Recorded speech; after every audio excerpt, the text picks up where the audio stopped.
Okay, here we go. So we are on our second class of Perek Chaf. Okay, we're holding page 50. We already segued last time. We discussed we gave a bit of an introduction as to how we got to Perek Chaf, and in particular how 18 and 19 run into Perek Chaf. And we said that in order to understand what's really going on here, Perek Chaf takes us back a step. And he says, okay, we know that everyone has the power within themselves to, so to speak, die as a Jew. But what about to live as a Jew? That's what we're looking for. We need to somehow figure out how can we get this super duper nuclear power plant under control that we could use it for our own benefit to live on a day-to-day basis. Is it possible? And the answer is obviously yes. But it's going to take 6 chapters, 20, 21, 22, 23, 24, 25, to really figure out how to do this. So he says, let's go back a sec. So let's start again from the beginning. We'll go quickly through the first few lines, since we did it in the last class, and then we'll carry on. It says like this, V'hinei modah zos l'kol ki mitzvahs v'azharos avodah zarah, the mitzvah of Anochi Hashem, I am God, your God, right? That we see in the first of the 10 commandments, and the warning in the second of the 10 commandments about the idea of not having any avodah zarah, right? That these two of the Aseres HaDibros, right? Shehem Shnei Dibros Harishainim Anochi Bo Yelecha Heim Klalus Kol HaTorah Kula. That they are really the entire Torah. The entire Torah is based on these two factors. Number one, the expression of Hashem is our God, right? And that we are totally committed to Him and understanding what that means. And number two, that there shouldn't be any avodah zarah. There shouldn't be any idol worship or anything else. Ki dibur anochi, the commandment of anochi, which is the first commandment, koilel kol remach mitzvahs aseh, that includes within it the 248 positive commandments. V'lo yelecha koilel kol shisa mitzvahs lo yisaseh. And the second commandment, you shouldn't have any other gods, is included within it all of the 365 negative commandments. And therefore, that's why these two particular commandments we heard specifically from Hashem Himself, because they are the entire Torah. Basically, what are we saying here? We are saying that every single positive commandment, when I put on tefillin, that's an expression of why am I putting on tefillin? Because I believe that there's one God, that there's a God, and God is in charge of everything, and God told me to do this commandment. Put on tefillin, put on tzitzis, eat kosher, all these positive commandments. What's the opposite of that? The opposite of that is believing in avodah zarah, believing in idol worship, or believing that there's something else besides for God that's running the universe or something like that. Now, what is that negative? That is corresponding to every negative commandment. Thou shalt not anything, whatever it is. Thou shalt not wear shatnez, right? What does that have to do with that? Because when a person recognizes that by him basically deciding, you know what, I think that wearing shatnez is a good idea. But God said it's not a good idea. So there's a difference of opinion going on over here. I think it's good. Hashem thinks it's bad. So what am I essentially saying? What I'm essentially saying is that there's some other power here, namely me, right? Besides for Hashem in this whole picture. Hashem says it's bad. I say it's good. Let's discuss this a little bit more, God, right? That doesn't work that way. So that is really an expression of all the negative commandments. All the negative commandments are an expression of, if I am ready to be over, if I'm ready to transgress any of the negative commandments, I'm essentially saying that there's some other power here except for God who is running the show. It happens to be me, right? Could be anything else. But that's what I'm doing. Now, so to explain this more extensively, right, and to try to really get this point down. Now, why is this relevant to us here? The reason why this is so relevant is we just got through saying in chapters 18 and 19 that a Jew has within himself this higher form of the soul that will not allow him to separate himself from God. To the extent that a person could be mamish even anti-religious, right? Even if he's anti-religious, we may have to shut the window, even though it's cooler a little bit outside, but it's making so much noise. Even if he's anti-religious, right? At that moment, when someone says, either bow down to that statue or else, unfortunately, throughout history, the or else has been the more of the answer that is given, which makes no sense. Here is the guy, he doesn't even want to eat kosher, he doesn't want to keep Shabbos, he doesn't want to put on tefillin, and yet he's ready to die for God. What is that? That doesn't make any sense. And the answer is because, as we've been describing, there's a part of the soul that gets triggered when the person is in that situation, and when that is triggered, there is no way for him to go against Hashem, go against God at that moment. Impossible. It's not an intellectual thing. It's above intellect. Are you following? So now, what we want to do is we want to be able to somehow connect every single negative commandment to the concept of Avodah Zarah. Because if we could do that and we could show that that is in fact the case, so then we could use it for our own purposes to be able to trigger this part of our souls, to be able to help us, to be able to control ourselves, that we are not going to transgress any negative commandment. And vice versa with the positive commandments, obviously. Got it? That's the goal. Now, in order to get there, we have to do a lot of groundwork. Let's start with the groundwork.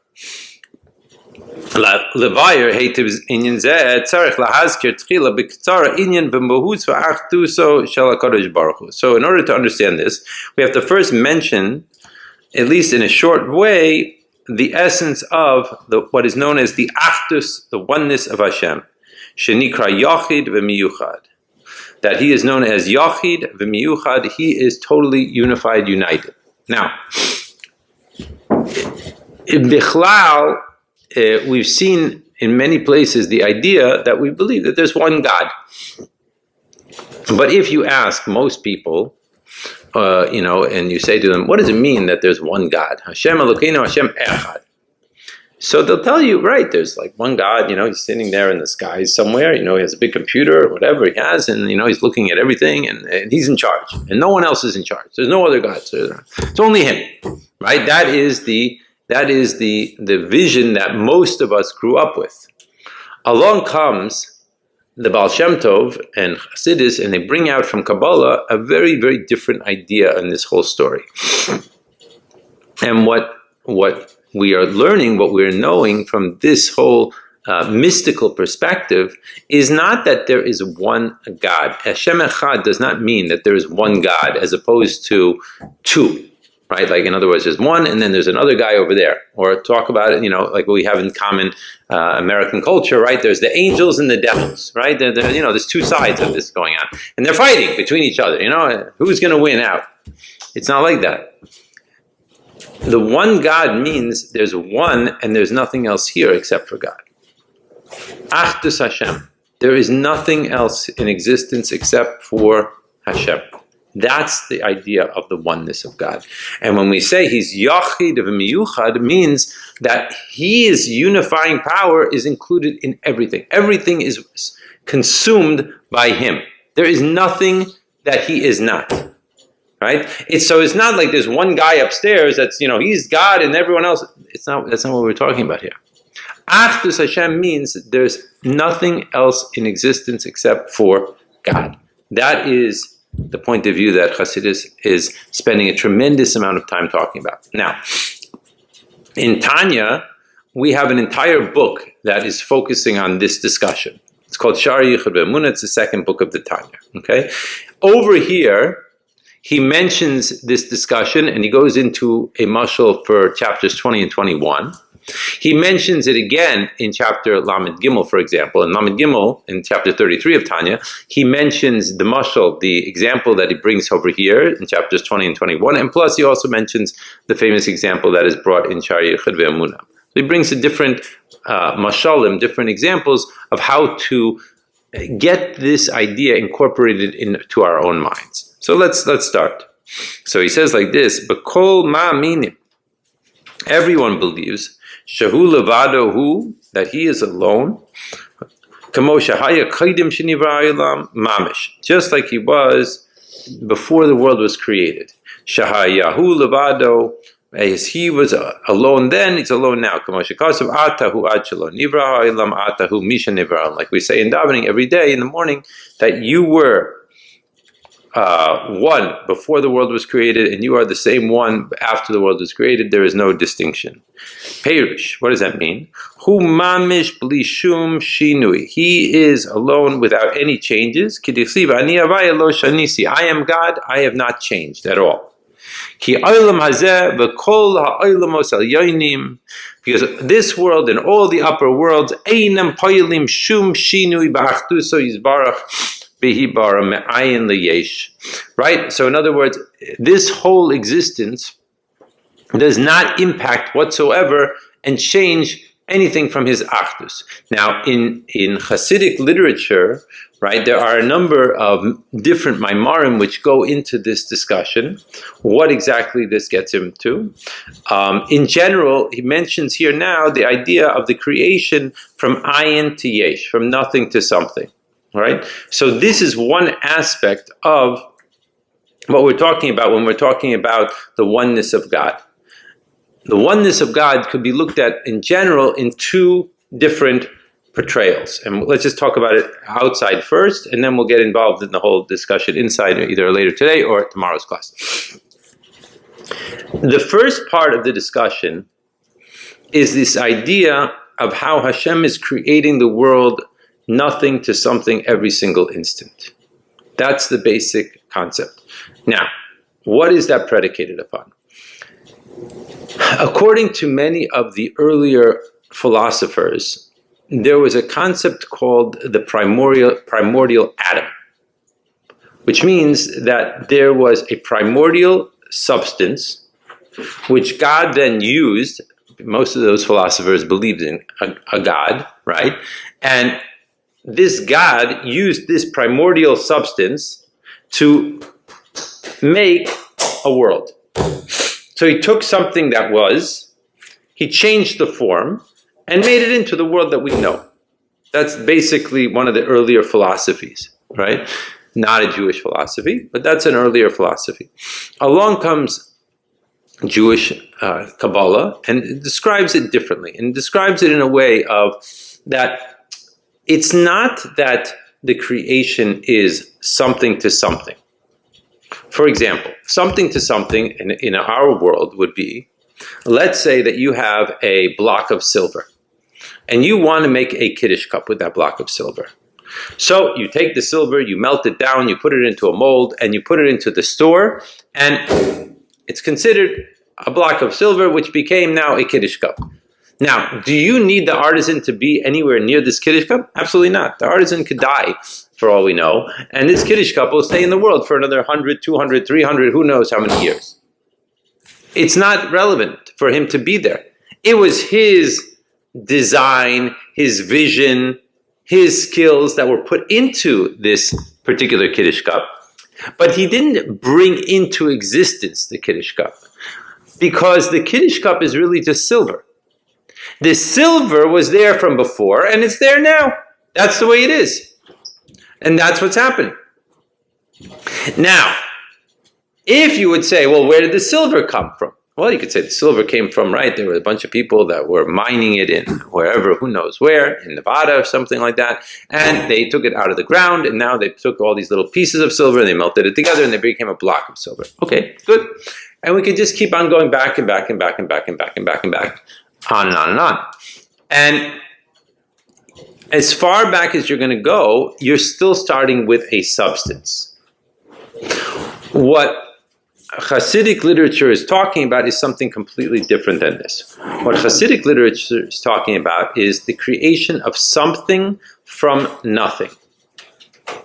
Now, obviously, there's no such thing as nothing. So what we're going to say is that Hashem used himself to bring into existence this something.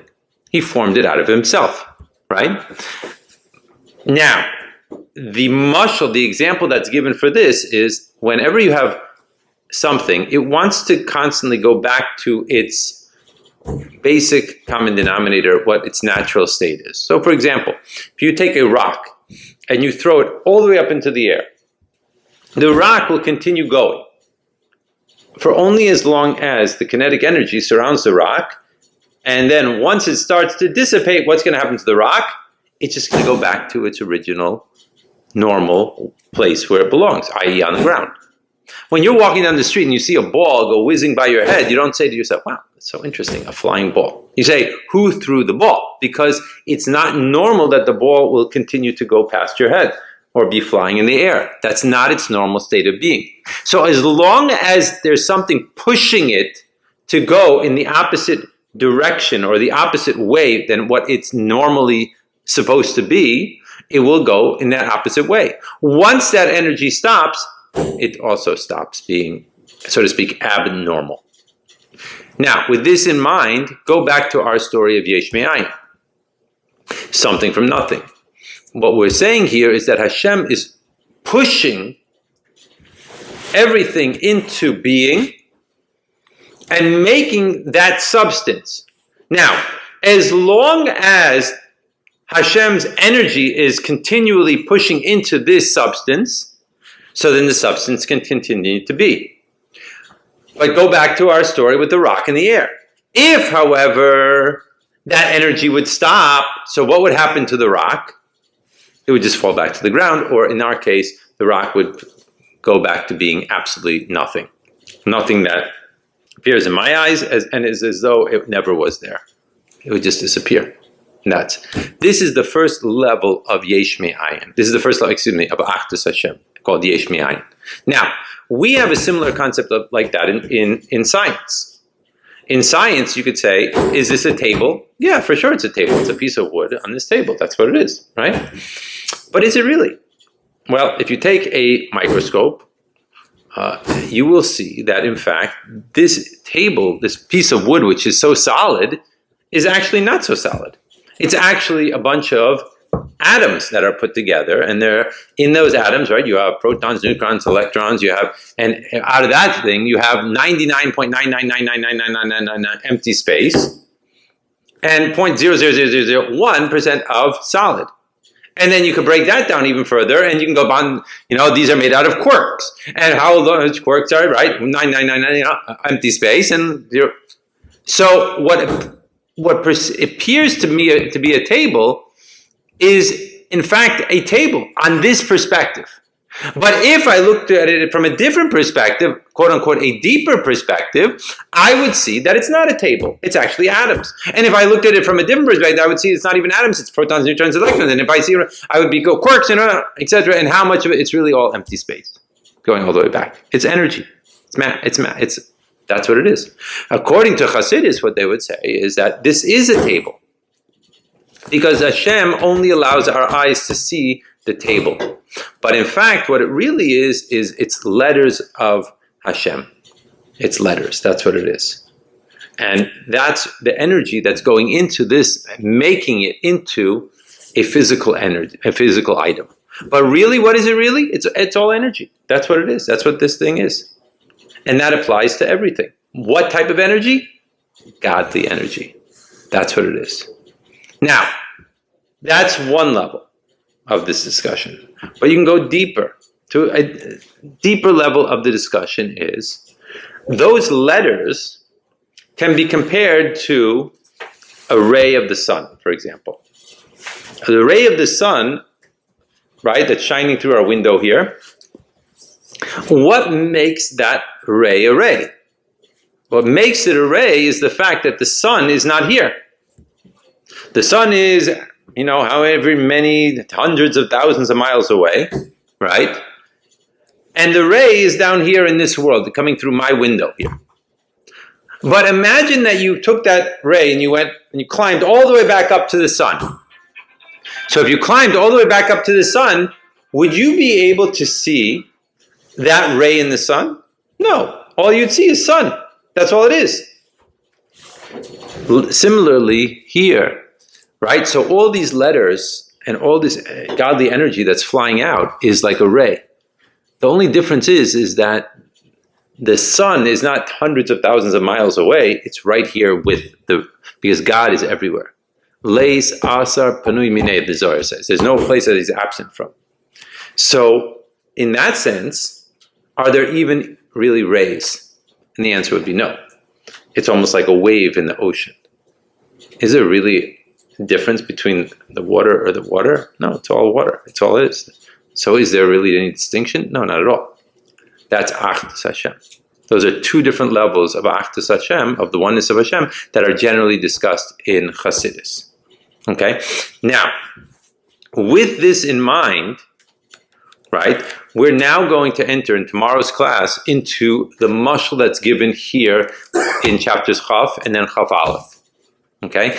Which is going to bring us back to this idea of the oneness of Hashem, right? And when you have that idea of the oneness of Hashem, what should be happening in all of our lives is that we should be living our lives in a different way, if we really get it, if we internalize this. And that's the goal, okay? And this is what we're going to start to develop. But what I did today is what I wanted to do, and hopefully I accomplished it, is that I gave you a basic background into the idea of oneness of Hashem in Hasidic terms. Now, I spent about 20 minutes talking about it. You could discuss this for 100 hours and maybe 200 hours or maybe even 1,000 hours. So obviously I give you a Kitzer version, a Cliff Note version. Do they still have Cliff Notes nowadays? Right? Okay. Cliff Note version, right, of this. And it's kedai, it would be very fitting to go into it a lot more. But at least you have a background. And Emir Hashem, God willing, in tomorrow's class, we'll get into it a lot more. Okay. That's it for today.